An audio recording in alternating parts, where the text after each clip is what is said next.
मोदी 3.0 सरकार का पहला बजट और इस बजट में ऐसा कुछ हुआ जिसकी शायद किसी ने उम्मीद नहीं की थी और देश की आर्थिक राजधानी मुंबई के जो तमाम दिग्गज हैं वो क्या सोचते हैं, वो क्या कहते हैं इस बजट पर, उनका क्या रिएक्शन है, सीधे उन्हीं से आपकी मैं राय करूंगा। आर्थिक राजधानी में अलग अलग सेक्टर से, अलग अलग इंडस्ट्री से कई सारे जो दिग्गज है वो इस वक्त हमारे साथ टाइम्स नाउ नवभारत में मौजूद है। सर, सबसे पहले अगर मैं आपको पूछूं, इस पूरे बजट को आप ओवरऑल क्या रेटिंग देते हैं आउट ऑफ 10? 8 out of 10. क्या वजह? Of course, the last sentence takes a major score.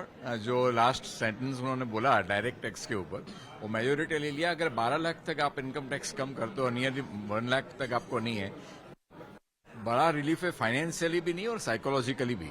और ओवरऑल उन्होंने काफी स्लैब चेंज किया है। उन्होंने बिल्कुल 12 लाख की जो ये राहत है काफी बहुत बड़ी राहत है। मैं आपसे जानना चाहूंगा कि आप कितना जो उसको रेटिंग देंगे out of 10? Again 9 we would rate। जो 12 लाख है अभी जो सेविंग होगा नेक्स्ट 1 ईयर, जो इतना डिमांड कंज्यूमर में चला जाएगा बहुत ज़्यादा होगा, उतना सेविंग जाएगा। तो overall every company will benefit. जो आपको एक्सपेक्टेशन थी मैडम, क्या उस एक्सपेक्टेशन पे बजट खरा उतरा है? क्या खुशी है पूरे व्यापार जगत में लोगों? बिल्कुल खुशी है। ये काफ़ी ही प्रोग्रेसिव बजट है विकसित भारत की तरफ। आप 12 लाख का रिबेट देंगे आम आदमी को, तो आम आदमी के हाथ में पैसा आएगा तो सब इकॉनमी बढ़ेगी। युवा पे भी काफ़ी प्रोग्रेसिव फोकस है, महिलाओं पे भी और हमारे जो किसान हैं उन पे भी। 10 में से कितने नंबर? 9। 10 में से 9 नंबर दिए हैं। मैं आपसे जानना चाहूँगा सर, क्या उम्मीद थी ऐसा बजट पेश होगा? खासतौर से सीनियर सिटीजन की बात करें, उनके लिए भी राहत, महिलाओं के लिए भी, आप मिडिल क्लास के लिए? नहीं, मेरे को होप थी ऐसा अच्छा बजट आएगा। मोदी जी का फर्स्ट ईयर है, अभी है थर्ड टीम का, और हर एंगल से अच्छा है। मिडिल क्लास के लिए रेट ऑफ टैक्स भी कम कर दिया है। इसके अलावा 12 लाख का फ्री आ गया है। सीनियर सिटीजन को भी रिबेट बनाया है। एग्रीकल्चर ने भी बहुत कुछ किया है। और गवर्नमेंट का जिस तरीके से बोरोइंग और खर्चे हैं, मेरे ख्याल से इससे अच्छा बजट प्रिंट नहीं हो सकता था। आप कितने नंबर? 9 नंबर जो सर ने पाया। 9 नंबर दिया। आपने इससे पहले बातचीत में कहा था कि MSME के ऊपर ज़्यादा फोकस होना चाहिए, लेकिन वो बात भी उन्होंने अनाउंस की। कहीं ना कहीं आपकी भी जो मंशा है वो डेफिनेटली मैं बजट को 8.5% डेफिनेटली दूंगी इन टर्म्स ऑफ 8.5, बिकॉज मेरे को लगता है युवा, women, in terms of taxation, ease of doing business, बहुत सारी चीज़ों पे कंसंट्रेट किया है जहाँ पे बहुत अच्छे स्मूथ तरीके से हम लोग आगे बढ़ सकते हैं। मैडम, अब तक 8वां ये बजट था निर्मला सीतारमण का। क्या अब तक के सभी बजट में से सबसे बेस्ट मानते हैं आप, या फिर क्या और कहना चाहिए? क्या ये आते हुए बजट में से वाकई ही सबसे बेस्ट बजट है, क्योंकि इन्होंने हमारी जो युवा पीढ़ी है, हमारी जो महिलाएं हैं और इंफ्रास्ट्रक्चर है, सस्टेनेबिलिटी है, EV है, सब पे बहुत ही इम्पोर्टेंस दिया है। फाइनेंशियल कैपिटल कहा जाता है मुंबई को। मुंबई को अगर आप रिप्रेजेंट करते हैं तो किस तरीके से मुंबई रिस्पॉन्ड कर रही है, महाराष्ट्र रिस्पॉन्ड कर रहा है इस बजट को? क्या अपने आप में एक नया, अलग, अनोखा, बहुत अच्छा बजट आप मान रहे हैं?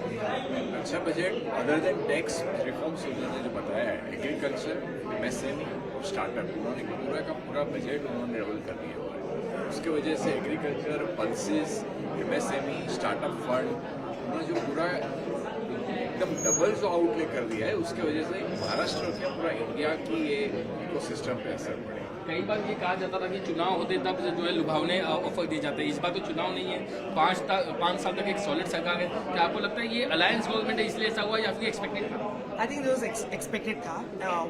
बहुत अच्छा किया था जो एजुकेशन लेवल से भी उसने जो टिंकर सोसाइटी, वो जो इनोवेशन लैब्स होती है स्कूलों में, वो ज़्यादा इन्फोर्स किया है। वहाँ से जो एंटरप्रेन्योर्स बनेंगे, they will actually be a very dominant players in next 5 to 7 years.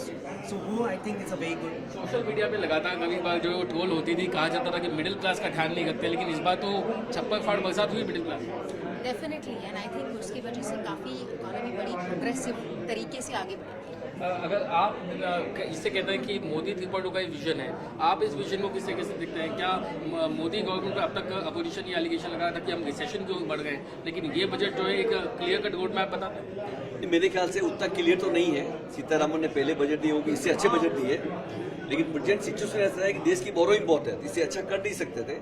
Otherwise मैं डायरेक्टली इनकम टैक्स में डील करता हूँ। मेरे हिसाब से बजट में काफ़ी सिंप्लीफिकेशन किया है, ऑफिसर का अकाउंटेबिलिटी किया है, फेसेस असेसमेंट जो किया था 3-4 साल पहले, उससे बहुत रिलीफ हुआ है, और उसके कंटिन्यूएशन में काफ़ी अच्छा बजट है। आपसे बातचीत करने के लिए बहुत बहुत शुक्रिया। तो आपने देखा कि मुंबई के जो दिग्गज हैं वो इस बजट को 8.5 से लेकर के 9 तक की जो है वो रैंकिंग देगा आउट ऑफ 10। लगभग सभी लोगों की जो रिएक्शन है काफी पॉजिटिव है इसमें। निश्चित तौर पर देश को जिस चीज की उम्मीद थी उससे बढ़कर के कुछ राहत, कुछ खासियत इस बजट में दिखाई दी। वीडियो जर्नलिस्ट विनायक के साथ राकेश त्रिवेदी, मुंबई टाइम्स नाउ, नव भारत। सीधी तस्वीरें हम इस समय बॉम्बे स्टॉक एक्सचेंज की दिखाते हैं, क्योंकि इस समय जो रिपोर्ट्स आ रही हैं सेंसेक्स की वो बहुत ज्यादा हम कहें ग्रीन मार्क में नहीं चल रहा है, रेड में चल रहा है। 250 पॉइंट अभी ताजा स्थिति में गिर चुकी है और निफ्टी भी करीबन 100 पॉइंट नीचे चल रहा है। तो हम जो कहें कि टैक्स रिजिम में आम आदमी के लिए तो कहीं ना कहीं राहत दिया हुआ है, लेकिन मार्केट उससे ज्यादा जो बजट पेश किया गया है वित्त मंत्री के द्वारा उससे फिलहाल बहुत ज्यादा संतुष्ट शुरुआती तौर पर नहीं देखा जा रहा है। हमारे साथ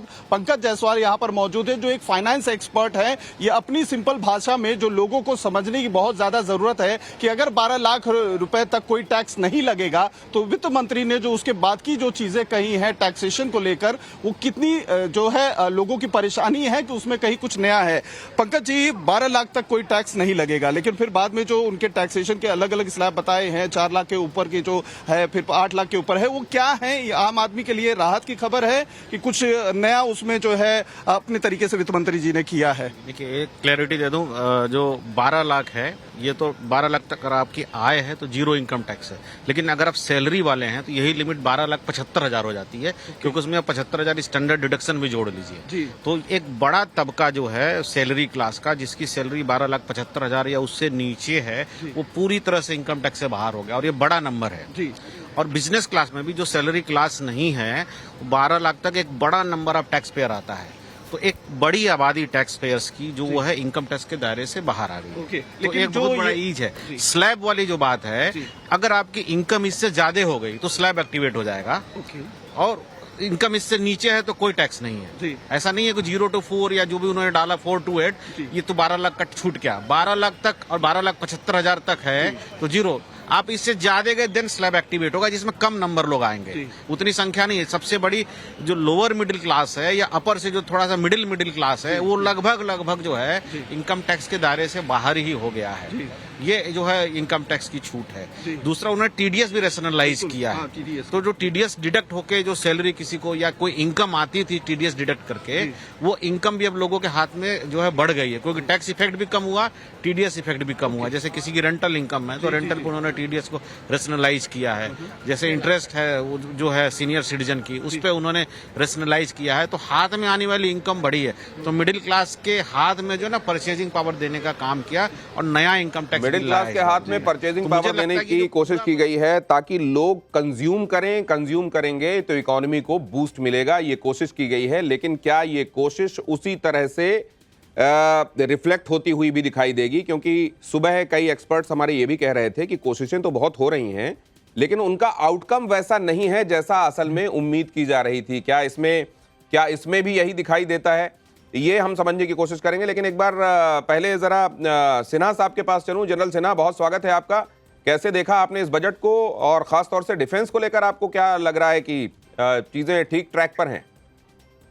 देखिए, सबसे पहले तो मैं कहूँगा कि डिफेंस के दृष्टिकोण से यदि डिफेंस सुरक्षित अच्छा है, लुक्ड आफ्टर है, तो देश सुरक्षित है। डिफेंस सुरक्षित नहीं है तो देश सुरक्षित नहीं है। आप कुछ भी कर लीजिए, इंफ्रास्ट्रक्चर डेवलप कर लीजिए, इंडस्ट्री को डेवलप कर दीजिए, लेकिन यदि डिफेंस को एडिक्वेट पैसा नहीं मिलता है तो देश सुरक्षित नहीं है। क्योंकि हमको दुश्मनों से लड़ना है। दुश्मनी के लिए हमको टेक्नोलॉजी चाहिए, इक्विपमेंट चाहिए, हाई मोरल चाहिए, ट्रेनिंग चाहिए, state of the art technology चाहिए। देखिए, जो विश्व के जो सबसे माने हुए जो मॉडर्न आर्मी होते हैं उसका रेशियो 30-40-30 होता है। 30 ओल्ड, 40 करेंट टेक्नोलॉजी और next 30 state of the art. तो आप अभी